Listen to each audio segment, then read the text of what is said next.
So in this add-on segment, I just wanted to basically show you how to get data for yourself and to do all the calculations that you saw in that video, because I think it's really important that this is not just a trust the experts kind of exercise.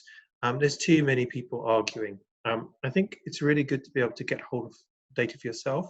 You don't need to be an expert, just a basic understanding of Excel and numbers is enough.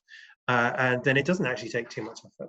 So where do I go when I pick up numbers? A lot of the numbers from around the world are being pulled together by Worldometer. Quite helpfully, they do quite a lot of work pulling different sources of data. It actually gets better all the time, the granularity, which is fantastic.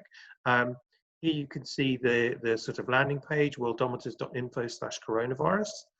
And if we go there, we immediately get a headline number. We scroll down the page, there are all sorts of statistics and charts, but eventually we get to the table of countries. We just click on the UK for the moment. Then we get a similar looking page, but this time just talking about what's going on in the UK. We go down, as I said, we're going to look at the deaths. We don't really want to look at the cases. If we want to get the data out, it's a little bit of a faff, but it doesn't take too long. We can copy this across to a spreadsheet. So here's my spreadsheet, and here are the total deaths. And all I've been doing is copying numbers across. So, I've gone up to, why did I start at the 4th? That was because that was the 5th is the first day there's a death.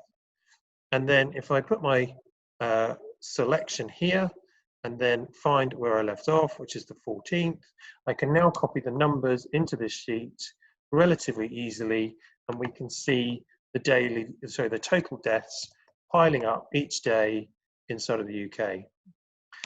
We can transfer that over to a spreadsheet, which we can then use to do more analysis. So I'll just only do a small amount of this. Obviously, you would do the entire curve typically. And then once you've done it once, you can just simply top it up multiple times. So here's my spreadsheet. I've got my total deaths. Really, I need to be looking at my daily deaths. And that's very simple. I just take one day's deaths away from the previous day's deaths away from the current day's deaths, and I get the daily deaths. So there are my daily deaths. It's a very, very simple way of getting that data. The next thing I showed was to take a 7-day average. And we get that by summing together a week's worth, 7 cells.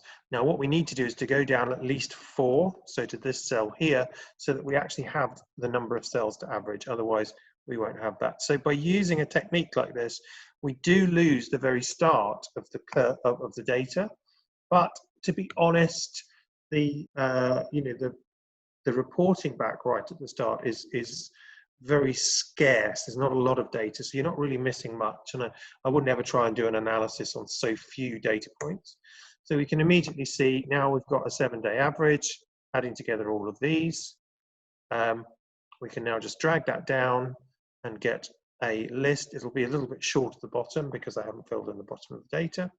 And then I showed you like an R rate type measure by dividing one day by the other. Very simple. We take today's average deaths and divide it by yesterday's average deaths. And that gives us a statistic. So there we go. That's our number. We can do that all the way down to there. So you'll notice my chart roughly starts on the 18th of February. Well, one thing we haven't done here is to add the adjusted date. So we can do that now. So insert a column for the adjusted date. And then that's simply created by taking 23 days away from the date on the left. And now you can see I've got my dates. If we look at where I started my analysis, that was on the 18th of February. There. Why? Because actually this kind of shape of increasing R rate is probably just caused by missing deaths before that date. So I'm just sensibly saying, do you know what, actually, let's skip this super high R rate here that's probably all about catch up. Let's start at a reasonable number and then see what happens. Yeah. So what I hope I've done in that video is just to quickly show you exactly how you can get the data from Worldometers, copy it into a spreadsheet, calculate the daily deaths simply by subtracting one day from the other, do a sum of 7 days, and then divide it by 7, and then take one day and divide by the other. Now, you can take that data and insert a chart, which I won't do here because I don't have enough data, and then you'll be able to see exactly what I showed you, and then just mark on the chart, one way or another. I actually use Photoshop, but a lot of people wouldn't have access to that, to mark on the chart where the lockdown dates are, and then you'll quickly see the same patterns you saw in the video that I've just shown. Thank you for listening.